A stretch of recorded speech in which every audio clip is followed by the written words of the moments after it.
প্রথমে একটি ফ্রাই প্যানে 2 টেবিল চামচ ঘি দিব। তারপর এতে কাজু বাদাম কিশমিশ দিয়ে হালকা ভেজে নিব।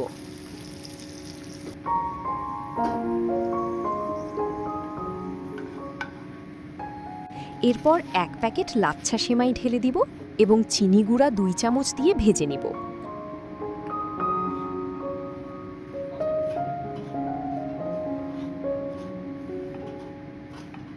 আবারও 1 চামচ ঘি দিয়ে ভালোভাবে ভেজে নিব।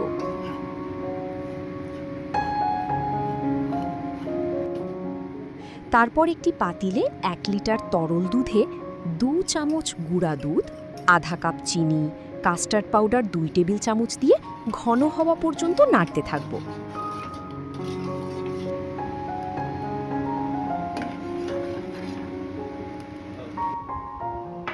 তারপর একটি বাটিতে ভাজা লাচ্ছা সেমাইয়ের অর্ধেক নিব এবং এতে কাস্টার্ড মিক্সচার ঢেলে দিব।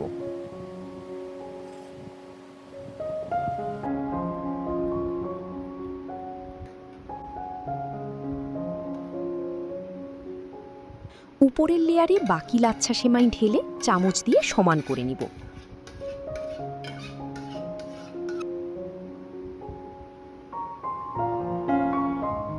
তারপর এতে ভাজা বাদাম ও কিশমিশ ছিটিয়ে দিব। এরপর 2 ঘন্টা ফ্রিজে রেখে দিব।